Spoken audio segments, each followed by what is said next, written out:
지난 시간에는 흔히 모세 언약 또는 시내산 언약으로 알려져 있는 하나님의 언약에 대해서 살펴봤습니다. 하나님께서 이스라엘 백성들과 언약을 맺으심으로 하나님이 저들의 하나님이 되시고 또 저들은 하나님의 백성이 됩니다. 이처럼 언약을 맺어야만 하나님은 내 하나님이 되시고 우리는 하나님의 백성이 됩니다. 하나님과 언약을 맺지 않으면 우리는 하나님과 아무 관계가 없는 자가 됩니다.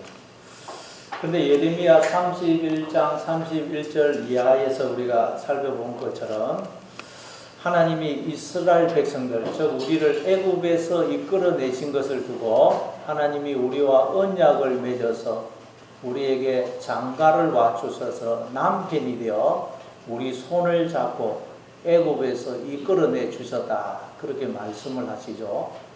하나님이 우리를 애굽에서 이끌어내셨다는 말에는 두 가지 의미가 있다고 했어요. 첫째는 없음이었던 우리를 있음으로, 존재가 아니었던 우리를 존재로 이끌어내신 것을 의미합니다. 그런데 어떻게 하나님이 존재가 아니었던 우리를 존재로 이끄셨느냐? 우리와 언약을 맺어 장가를 맞추셔서 남편이 되어 우리 손을 잡고 존재가 아니었던 우리를 존재로, 없음이었던 우리를 있음으로 이끌어내 주셨다는 것입니다. 그러니까 모든 인간들은 하나님과 언약을 맺고 이 세상에 태어난다는 것입니다. 아멘. 모든 인간들이 하나님의 언약에 의해서 이 세상에 태어나요. 그러면 우리 생각에 나는 하나님과 언약을 맺은 기억이 없는데 그런 생각이 드실 것입니다. 그래서 히브리서 9장 16절에서는 하나님의 언약을 유언으로 설명을 하고 있다 그랬죠. 유언. 하나님과 우리가 맺은 언약은 우리 인간이 가진 개념에 의하면 유언과 비슷하다. 유언. 그러니까 하나님이 창세전에 홀로 스스로 내가 내 피를 생명을 부어 내 자녀를 창조해야 되겠다. 그래서 나의 모든 것을 그들에게 물려주어서 그들로 나의 모든 것을 누리도록 해야 되겠다라고 하나님이 홀로 작정을, 맹세를, 유언을 하셨다는 것입니다.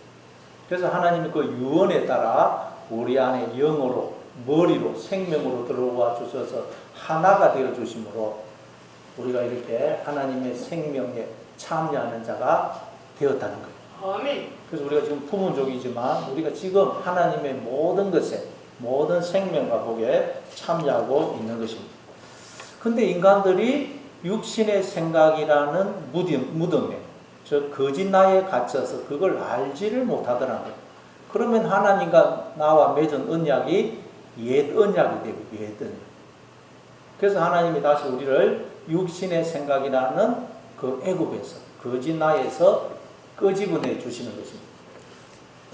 그게 우리를 애굽에서 이끌어내 주셨다는 말에 담긴 두 번째 의미라고 그래서요. 그러면 이제 우리는 하나님과 머리와 몸으로 하나 된 참나, 하나님의 자녀가 되고, 그러면 그때 하나님과 우리가 맺은 언약은 새 언약이 되는 거예요. 새 언약. 그래서 이제 우리는 진짜 머리를 가진 자가 되어서 모든 것을 이제 밝히 보고 듣고 깨닫게 된 것입니다. 그때는 머리가 없었거든요, 지금까지. 근데 이제 머리가 있어서 모든 걸 밝히 보고 듣고 깨닫게 된 거예요. 그랬더니 그동안 감추어져 있던 천국이 드러나서 활짝 펼쳐지더라고요. 알고 봤더니 모형이지만 내가 이미 하나님 품속에 있고 천국 안에 들어와 있더라는 거예요. 천국 잔치로서의 인생을 살고 있더라는 것입니다. 그래서 이스라엘 백성들이 그 산에서 하나님을 배웠고 함께 먹고 마시는 장면으로 끝이 나는 것입니다. 그리고 이제 오늘 본문에서는 하나님이 다시 모세를 산으로 부르셔서 그에게 돌판을 주시는 장면입니다. 이건 또 뭘 의미할까요?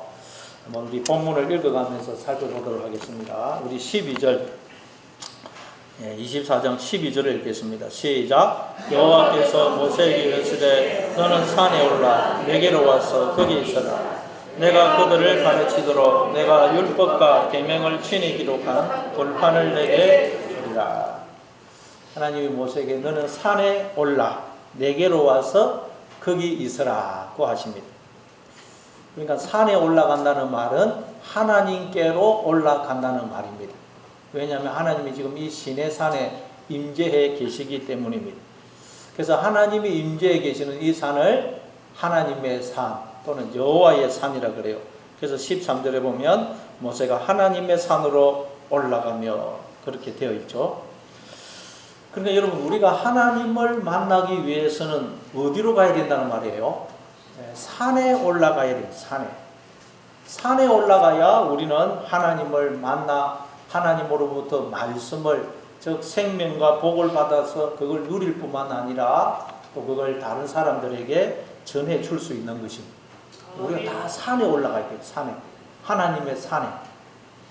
그래서 마태복음 5장에 보면 그 마귀의 시험을 다 물리치신 예수님도 마태복음 5장 1절에 보니까 산에 올라가 입을 열어서 산상수훈 그 내용을 쭉 제자들에게 말씀을 하시죠.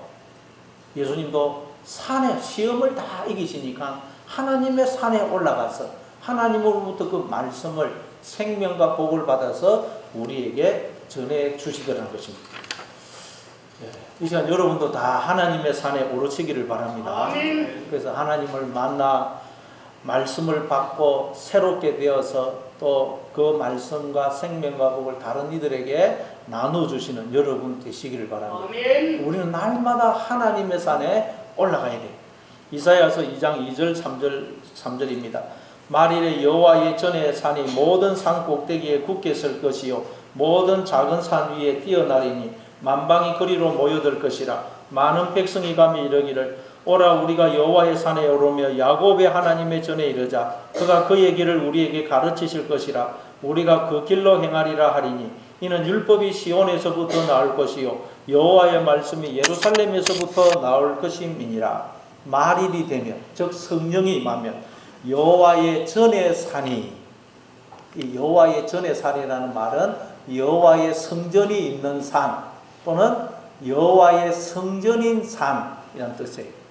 여호와의 산이 여호와의 성전이라는 말이에요. 여러분, 예루살렘 성전도 어디에 있었습니까? 시온산 위에 있었죠. 시온산. 그래서 시온산 그러면 성전을 의미했습니다. 그런데 말일이 되면, 즉 성령이 임하면 여호와의 성전인 산이 모든 산 꼭대기에 굳게 설 것이요 모든 작은 산 위에 뛰어날 것이라 그래요. 이게 무슨 뜻이겠어요? 우리에게 성령이 임하면 우리가 하나님의 성전으로, 하나님의 산으로 우뚝 서게 된다는 말씀이에요. 따라서 여러분, 우리가 하나님의 산으로, 성전으로 우뚝 서는 거예요. 그러니까 우리가 하나님의 산에 올라간다는 말은 무슨 뜻이겠어요? 우리가 하나님을 주인으로, 머리로, 왕으로 마음속에 모셔드리는 것을 말합니다. 그러면 우리가 하나님의 산으로, 하나님의 성전으로 우뚝 서게 되는 것입니다. 즉 하나님과 머리와 몸의 관계로 하나 된 참나로, 하나님의 자녀로, 하나님 나라로 내가 우뚝 서는 것을 말합니다. 그러면 이제 우리가 하나님이 나의 머리가 되어 주시기 때문에 모든 것을 밝히 보고 듣고 깨닫게 되는 것입니다. 산에 올라가면 감춰져 있던 아래가 다 드러나서 보이게 되죠. 산에 올라가면 다 밑에가 보입니다. 산 아래에서 사람들이 뭐하고 있는지, 지금 산 밑에서 무슨 일이 일어나고 있는지, 어디가 길인지, 적이 쳐들어오고 있는지 그렇지 않은지가 다 보여요. 그러나 산 아래에 있으면 안 보입니다. 집 안에 있으면 그냥 집 바깥에서 무슨 일이 일어나는지도 모릅니다. 그래서 무슨 일만 있어도, 무슨 소리만 들려도 불안하고 두렵고 괜히 오해를 하고 갈등이 있고 서로 싸우고 미워하고 분노하고 불평 원망하는 것입니다. 알지를 못해서 그래요. 그래서 산 아래에 있던 이스라엘 백성들은 모세가 산에서 내려오지 않자 금방 두려움에 사로잡혀서 우왕좌왕하면서 금송아지를 만들어 그걸 하나님으로 섬기죠. 하나님의 산에 오르지 않아서 그런 것입니다. 마찬가지로 우리가 조그마한 일에도 두려워하고 불안해하고 절망하고 낙심하고 오해하고 갈등하고 싸우고 미워하고 불평 원망하는 것은 하나님의 산에 오르지 않았어요. 지금 산 아래에 머물러 있기 때문에. 그 말은 내가 하나님을 몰아내고 내가 머리가 주인이 왕이 되어 있기 때문입니다. 그러나 그 머리는 가짜 머리라고 그러죠. 가짜 머리. 그래서 보지를 못하고 듣지를 못하고 깨닫는 마음이 없어서 별일도 아닌 일에 두려워하고 불안해하고 절망하고 오해하고 미워하고 갈등하고 싸우고 그러는 것입니다. 이 시간 여러분 그 마음속에 하나님을 왕으로 주인으로 머리로 모시고 그분의 통치와 다스림을 받아들이심으로 다 하나님의 산에 오르는 여러분 되시기를 바랍니다. 그래서 모든 것을 밝히 보고 듣고 깨달으심으로 즉 하나님이 나와 함께 하시면서 복을 주시고 지키시고 가장 복된 길로 인도하시는 그런 생을 내가 살고 있다는 것을 분명히 보고 듣고 깨달으심으로 아니 내가 이미 하나님 품속에 있고 천국 안에 들어와 있다는 것을 분명히 보고 듣고 깨달으심으로 모든 두려움, 불안, 걱정, 염려, 미움, 분노, 불평, 원망이 다 사라지는 여러분 되시기를 바랍니다. 아멘. 우리가 교회에 나오는 것도 이 하나님의 산에 오르기 위해서입니다. 예루살렘 성전은 시온산 위에 세워져 있어요. 그래서 성전에 가는 것이 곧 시온산에 오르는 것입니다. 성전에 가는 게 곧 하나님의 산에 오르는 거예요. 아멘. 그래서 성경에서 보면 뭐 북쪽에서 오든 남쪽에서 오든 어디서 오든 성전에 올라간다고요. 올라간다. 북쪽에서 오는 건 어떻게 보면 내려오는 것인데 어디서 오든 그 성전에 가는 것을 두고 올라간다. 올라간다. 우리가 여러분 하나님을 만나기 위해서는 하나님의 산에 올라가야 됨을 말하는 것입니다. 아멘. 우리가 교회에 나오는 것이 이 하나님의 산에 오르기 위해서입니다. 우리가 한 주간 삶의 현장에 나가서 생활하다 보면 산 위가 아닌 산 아래에 머물 때가 많습니다. 이스라엘 그 산 아래에 머무르고 있는 이스라엘 백성들의 모습이 내 모습일 때가 많습니다. 우리가 지옥을 살 때가 너무 많아요. 그냥 내 마음이 지옥일 때가 많아요. 그래서 우리가 다시 하나님의 산에 오르기 위해서 교회에 나오는 것입니다. 교회에 나오지 않고 예배 드리지 않고 하나님의 말씀을 듣지 않고 하나님의 산에 오를 수 있는 방법은 없습니다. 아멘. 우리가 교회에서 때로는 사람들에게 실망하고 상처를 받을 수도 있습니다. 마음이 상하는 일이 있을 수도 있어요. 그러나 교회는 마음이 상하는 일이 있어도 기분이 별로 안 내켜도 보기 싫은 사람이 있어도 하나님의 산에 오르기 위해서 나와야 하는 것입니다. 아멘. 교회는 여러분 내가 나온 것 같아도 하나님께서 불러주셨기 때문에 나온 것입니다. 아멘. 하나님께서 모세를 부르셨기 때문에 모세가 산에 오를 수 있었어요. 오늘 이 시간에도 여러분이 이 자리에 나온 것이 그냥 나온 것이 아니라 하나님의 부르심이 있었다는 것을 믿으시기 바랍니다. 아멘. 창세기 35장에 보면 야곱이 큰 어려움을 당하는 장면이 나옵니다. 아들들이 누이, 디나가 강간당한 사건 때문에 그 세겜 땅을 완전히 초토화시켜 버리죠. 그러니 이제 그곳에 있는 원주민들이 가만히 있지를 않을 것입니다.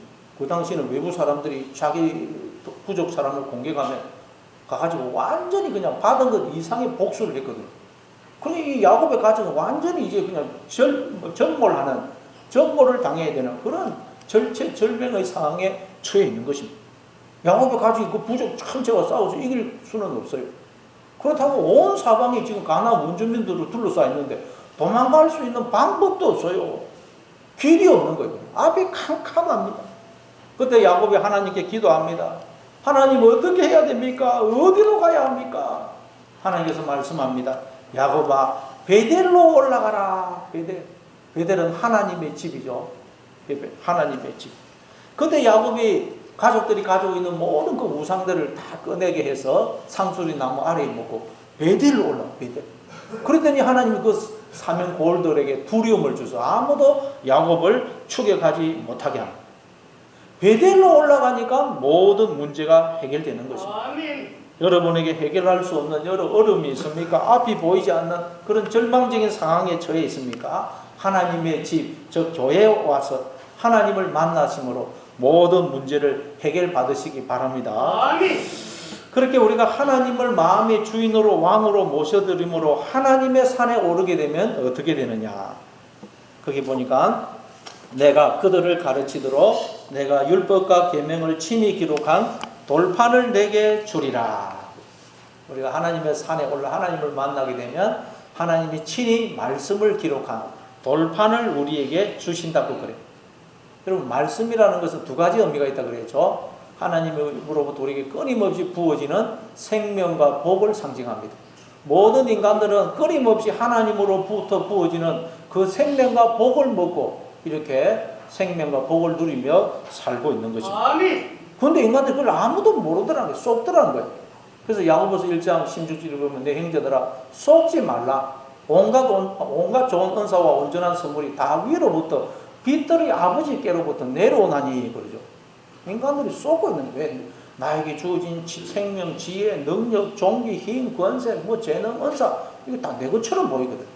내가 열심히 공부하고 일해서 먹고 살고 있는 것처럼 보이거든. 그래서 다 쏟는다는 거예요. 그래서 쏟지 말아라. 온갖 좋은 은사와 온전한 선물이 다 위로부터 빛들이 아버지께로부터 내려온다. 우리가 지금도 끊임없이 부어주고 계시는 그 하나님의 생명과 복을 먹고 이렇게 살고 있는 거예요. 그런데 인간들이 모르기 때문에 그걸 우리에게 알려주는 걸 또 말씀이라고 해요. 말씀. 그러니까 하나님이 우리에게 말씀이 기록된 돌판을 주신다는 말은 무슨 뜻이겠어요? 머리 대신 하나님이 끊임없이 우리에게 생명과 복을 주셔서 우리로 하나님의 생명과 복을 누리게 하실 뿐만 아니라 하나님께서 우리의 눈과 귀를 열어주시고 자꾸 우리의 마음을 깨우쳐서 돌과 같이 굳어진 우리의 마음을 하나님이 부드러운 마음, 하나님의 마음을 품은 자로 자꾸 우리를 변화시켜 가시는 것을 의미하는 것입니다. 그러니까 우리는 반드시 하나님의 산에 올라가야 돼요. 하나님의 산에 가지 않으면 안 됩니다. 그래서 모세가 하나님의 산에 올라가는 것입니다. 근데 혼자 올라가는 게 아니고 여호수아와 함께 올라가요. 우리 13절을 읽습니다. 같이 읽습니다. 시작. 모세가 그의 모아 여호수아와 함께 일어나 모세가 하나님의 산으로 올라가며 갑자기 여호수아가 등장. 여호수아. 여기 보니까 여호수아를 그의 부하라고 그렇게 소개를 하고 있죠. 부하, 메사레트인데 사라트 수종들다. 그게 분사형. 메사레트 수종드는 자, 섬기는 자 그런 뜻입니다. 그리고 여호수아, 호세아, 예수는 구원하다라는 뜻의 야사에서 나온 명사형이라고 그랬죠. 구원자라는 뜻이에요. 구원자. 그러니까 여호수아, 호세아, 예수는 구원자이신 하나님을 가리키는 것입니다. 자, 그런데 여기서 구원자이신 하나님을 두고 부하, 수종드는 자, 섬기는 자라고 그래요. 그러니까 구원자이신 하나님이 섬기는 자로, 즉 종으로 오셔서 나를 섬겨주고 계시다는 걸 알고 봤더니, 다시 말해 여러분, 내 주변에 남편, 아내, 부모, 형제, 내 주변의 모든 사람들은 하나님이 나를 수종들도록 보내신 여호수아들은 여호수아. 감사합니다. 하나님이 나에게 보낸 천사들한 거예요. 하나님이 그들을 통해서 나를 찾아오셔서 나를 섬겨주고 계시더란 거예요. 나는 그들의 섬김과 희생과 수고를 통해서 그들에게서 흘러나오는 생명과 복을 먹고 이렇게 살고 있더란 거예요. 아멘. 뿐만 아니라 더 놀라운 것은 그 여호수아가 내 안에도 들어가 있다. 내 안에. 아멘. 다시 말해 하나님이 내 안에 머리로 왕으로 들어오시되 섬기는 자로 종으로 여호수아로 들어오셔서 당신의 생명을 전부를 주시면서 나를 섬겨주심으로 부분적이지만 우리가 이렇게 하나님의 생명과 복을 누리며 살고 있더라는 거예요. 감사합니다. 그래서 예수님도 마태복음 20장 28절에서 인자가 온 것은 성김을 받으려 함이 아니고 도리어 섬기려 하고 자기의 목숨을 많은 사람의 대속물로 주기 위해서다 그러시죠. 그래서 우리가 이렇게 살고 있다는 거예요. 아멘. 그런데 우리가 그동안 종으로 오셔서 나를 섬겨주심으로 나를 생명으로 구원하시는 이 하나님을 몰라보고 이 하나님을 무시하고 구박하고 뺨을 때리고 침뱉고 욕하고 조롱하고 옷을 벗기고 때려 죽인 것입니다. 그래서 우리가 머리가 없는 자가 된 거예요. 머리가 산 아래에 거하는 자가 된 것입니다. 그런데 이제는 이걸 알고 내가 머리의 자리에서 내려오고 머리 대신 하나님의 통치와 다스림을 받아들이게 되면 우리는 산에 하나님의 산에 오르게 되는 것입니다. 아멘. 그럼 우리가 하나님의 그 다스림과 통치를 받아들인다는 말은 구체적으로 어떤 걸 의미할까요? 우리 한번 14절을 읽어보겠습니다. 14절 같이 읽습니다. 시작. 장로들에게 이르되 너희는 여기서 우리가 너희에게로 돌아오기까지 기다리라. 아론과 홀이 너희와 함께하리니 무릇 일이 있는 자는 그들에게로 나아갈지니라 하고. 모세는 산에 올라가면서 장로들에게 너희는 여기서 우리가 너희에게로 돌아오기까지 기다리라 그래요. 그리고 무슨 일이 있거든 아론과 훌에게로 찾아가라 그래요. 여러분 지금 산 아래에 있는 좁은 장소에 수많은 이스라엘 백성들이 함께 모여 살고 있기 때문에 끊임없이 문제가 발생합니다. 그럼 수많은 사람들이 산 아래에 막 모여 있거든요. 얼마나 문제가 많겠어요. 별일도 아닌 일에 서로 오해하고 싸우고 상처를 주고받습니다. 그래서 산 아래에는 늘 싸우는 소리, 우는 소리, 고함 소리, 비명 소리가 그치지 않고 아우성이 난무합니다. 거기다가 여러분 텐트 생활을 하니 얼마나 불편하고 힘이 들겠어요. 한마디로 이 산 아래에서의 삶은 지옥인 게 지옥, 전쟁입니다. 사는 게. 그런데 거기다가 모세가 40일 동안 산에 올라가지고 안 내려가죠. 모세가 없으면 자기들은 모세 따라 나왔는데 모세가 없으면 누가 자기들을 다스려주며 누가 자기들을 가나안 땅으로 인도해 주겠어요. 그러다가 애굽으로 다시 돌아갈 수도 없고 그러니 우리는 이거 이제 앞으로 어떻게 되는 것이냐. 앞이 캄캄한 거예요. 길이 없는 것입니다. 그런데 모세는 언제 돌아오겠다고 말도 안 하고 그냥 올라가더니 내가 돌아올 때까지 기다리라는 게 기다리라. 여러분 우리의 인생도 산 아래의 이스라엘 백성들과 다를 바가 없습니다.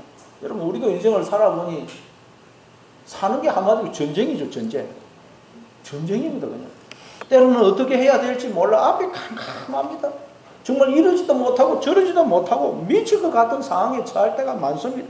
그래서 절망하고 좌절하고 오해와 갈등으로 서로 싸우고 불평, 원망을 토해냅니다. 하나님은 나를 찾아오시지도 않고 도와주시지도 않는 것 같아요. 그런데 하나님은 뭐라 그래요? 기다리라는 거예요. 기다리라는 거예요. 출애굽기 14장 13절입니다. 모세가 백성에게 이르되 너희는 두려워하지 말고 가만히 서서 여호와께서 오늘 너희를 위하여 행하시는 구원을 보라. 너희가 오늘 본 애굽 사람을 영원히 다시 보지 아니하리라. 여러분 지금 뒤에서는 애굽 군대가 쫓아오고 앞에는 홍해가 가로막고 있는 절체절명의 상황에 빠져있는 이스라엘 백성들에게 모세가 뭐라 그래요? 너희는 아무것도 두려워하지 말고 가만히 서서 여호와께서 너희를 위하여 행하시는 구원을 보라. 아멘. 여러분도 아무것도 두려워하고 염려하지 말고 가만히 하나님의 구원을 기다리시기 바랍니다. 아멘. 기다리라는 거예요. 기다리.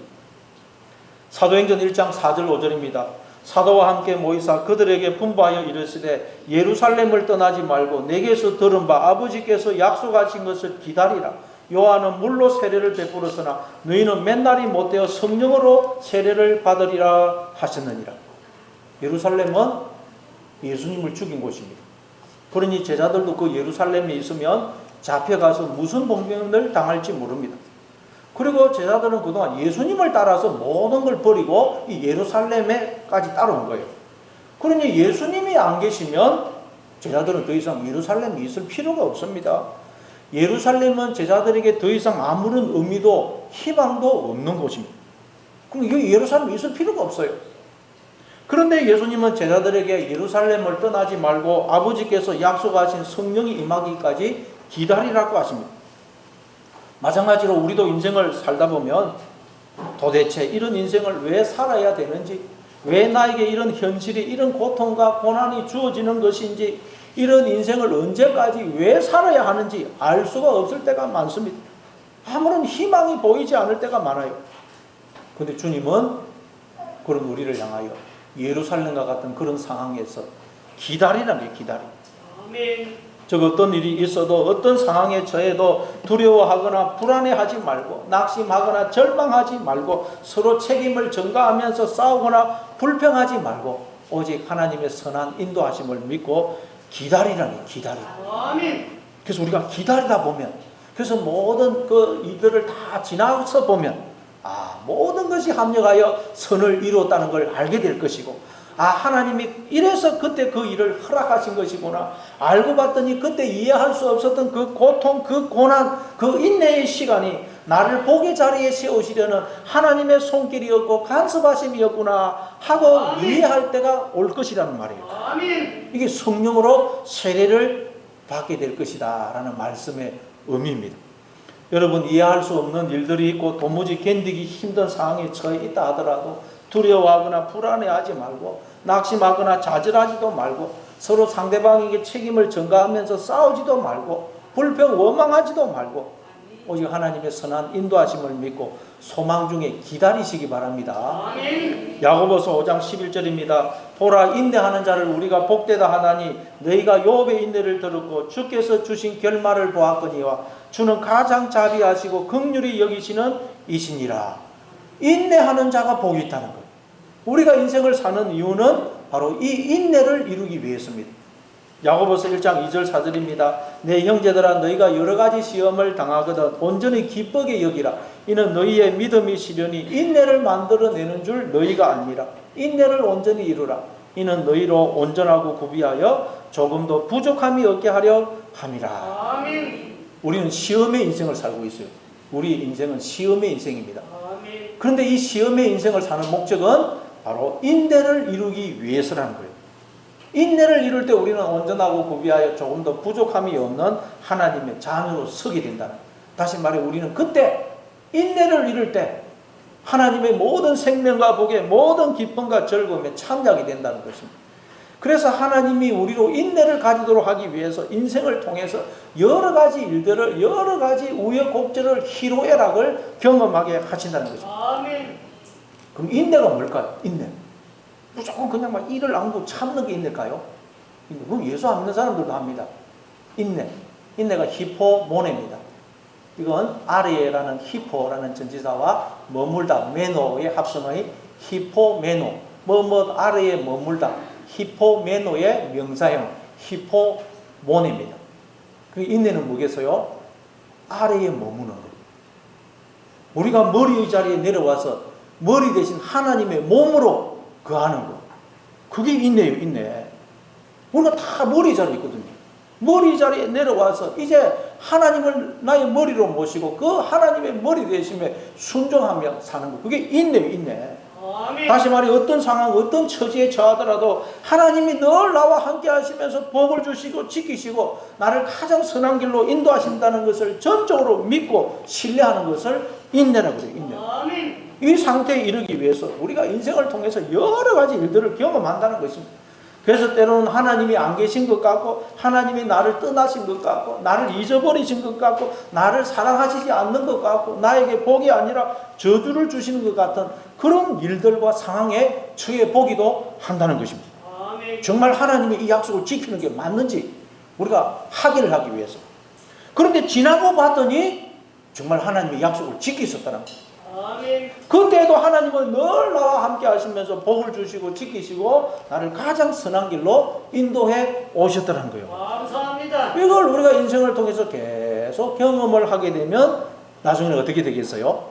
어떤 고난, 어떤 어려움을 만나도 어떤 이해할 수 없는 일을 만나더라도 하나님이 지금도 나와 함께 하셔 이 일도 나를 복의 자리에 세우시려는 하나님의 손길이야. 나에게 일어나는 일 중에 손해가 되는 일은 아무것도 없어. 그러니 아무것도 두려워하거나 염려할 것이 없어. 하나님을 믿고 감사하면서 기다리면 돼 라고 우리는 그 모든 일들을, 그 모든 상황을 기쁨과 감사함으로 받아들이게 되는 것입니다. 아멘. 이걸 뭐라고? 인내.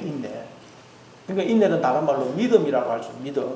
그래서 인내를 이룰 때 우리는 온전하고 구비하여 조금도 부족함이 없는 하나님의 자녀가 된다고 그러는 것입니다. 아멘.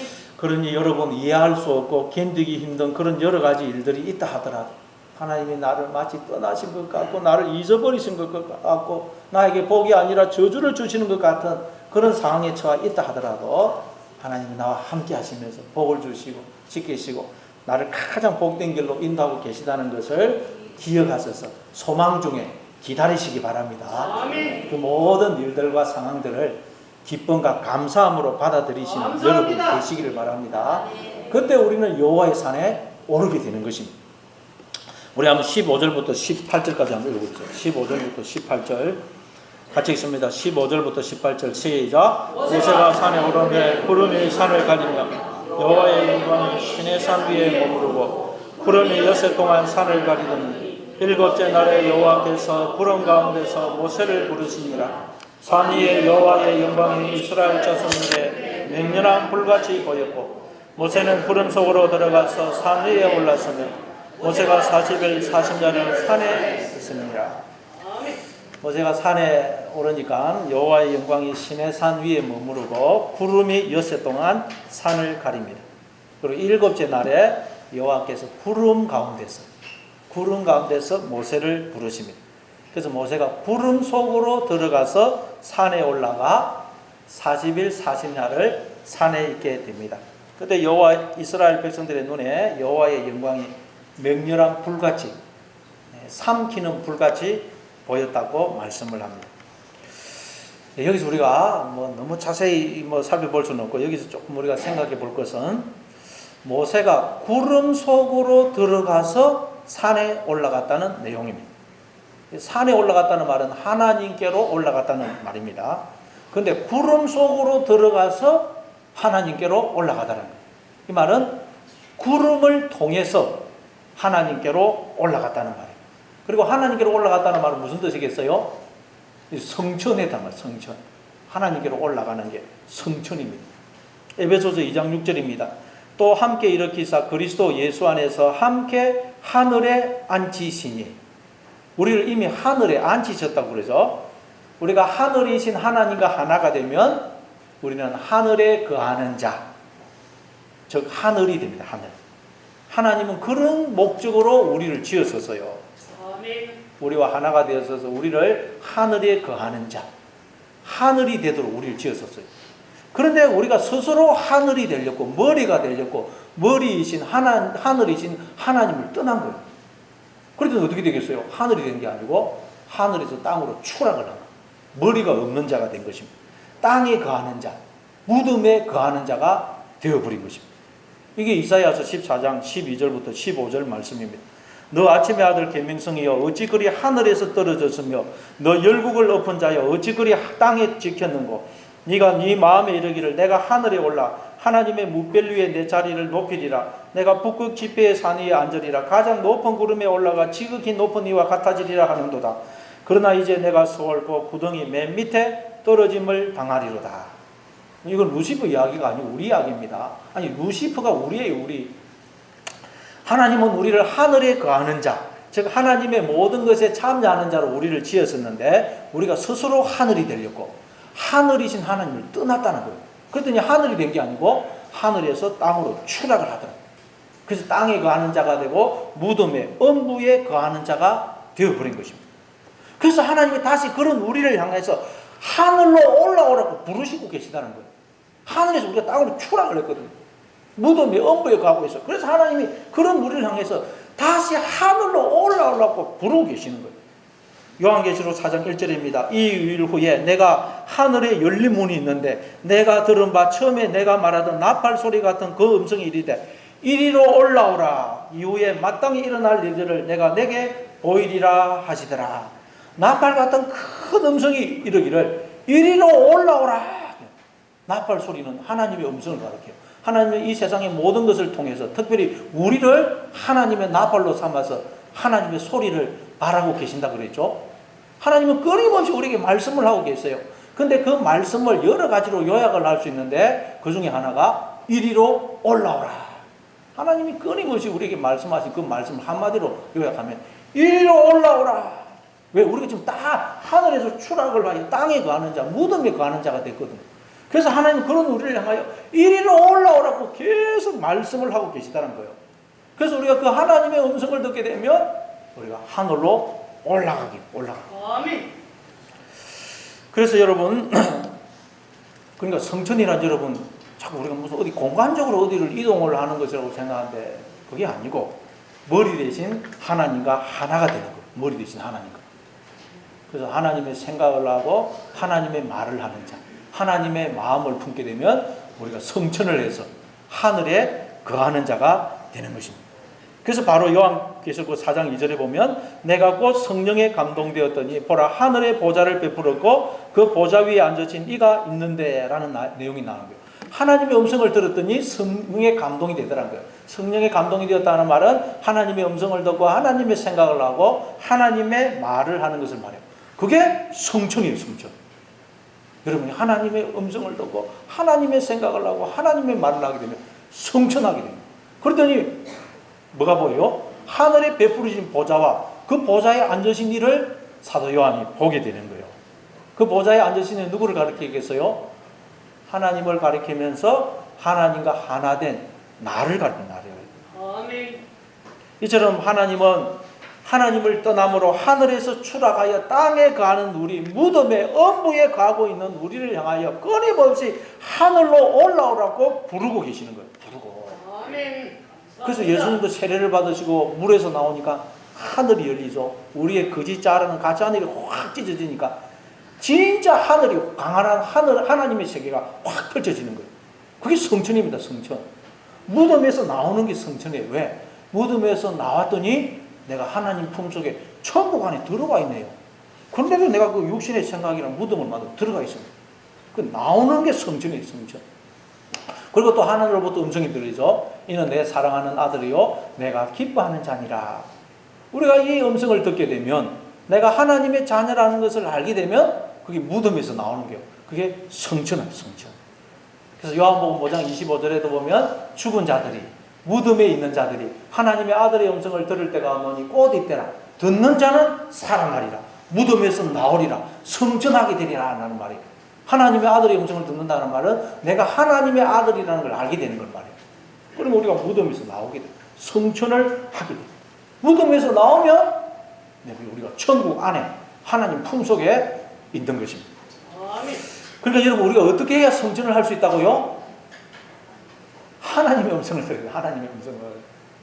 하나님의 음성을 들어야 우리가 성천을 하게 돼. 그래야 우리가 하나님의 생각을 하고 하나님의 말을 하는 자가 되어서 이제 성천을 해서 하늘에 가는 자, 하나님과 함께 보좌에 앉아서 그 하나님의 머리 되심에 왕 되심에 통치와 다스림에 모든 생명과 복에 모든 기쁨과 즐거움에 참여하게 되는 것입니다. 그런데 우리가 뱀의 소리를 듣게 되면 어떻게 되겠어요? 바로 하늘에서 추락을 해서 땅으로 추락을 해서 땅에 가는 자, 무덤에 가는 자가 되는 거예요. 그래서 뱀처럼 흙을 먹고 배로 땅을 기어다니게 되는 거예요. 우리가 하나님의 음성이 아닌 뱀의 소리를 듣고 하늘에서 땅으로 추락을 하여 뱀처럼 흙을 먹고 배로 기어다닐 때가 얼마나 많습니까? 무덤에 엄부에 갈 때가 얼마나 많아요.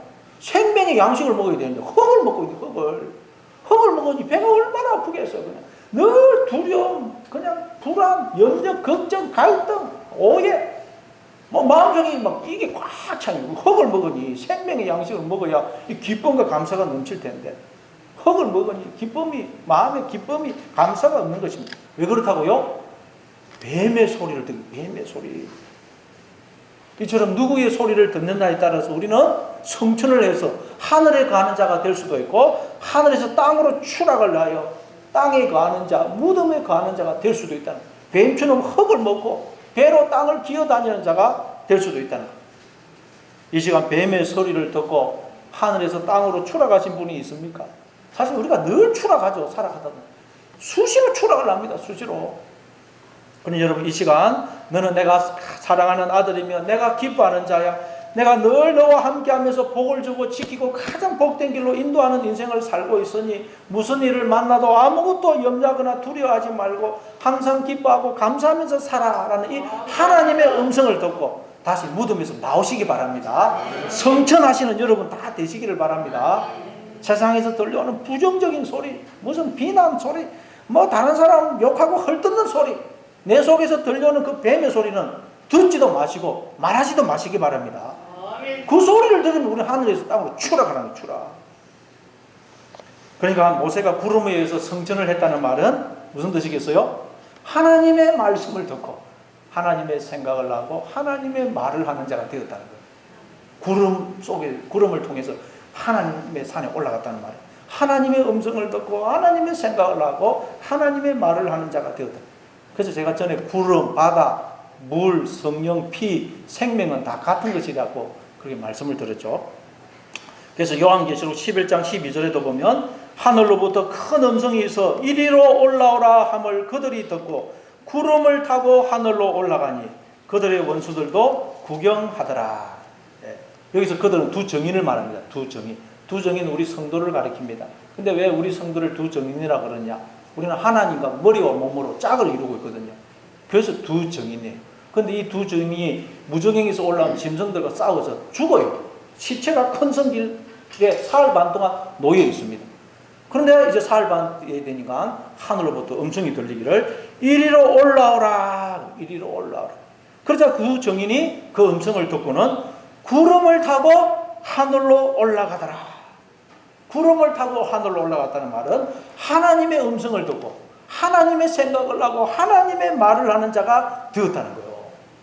그러면 여러분 우리가 이제는 눈을 떠서 밝히 보고 듣고 깨닫게 됩니다. 알고 봤더니 내가 하나님 품속에 있고 하나님 나라 안에 들어와 있네요. 그런데도 내가 그 속에서 지옥을 만들고 무덤을 만들고 그 들어가 있어요. 뱀의 소리를 들으면. 이 시간도 여러분 하나님의 음성을 들으므로 여러분 무덤에서 다 나오시는 여러분 되시기를 바랍니다. 그게 천국의 상태고 그게 성전이에요. 그래서 모세가 산에 올라가서 40일 40야를 산에 있습니다. 성경에서 40일 그러면 시험의 기간으로서의 우리 인생을 상징해요. 우리의 인생을 여러 가지로 설명하는데 시험의 기간, 시험을 받는다는 그런 측면에서 우리 인생을 40일로 설명합니다.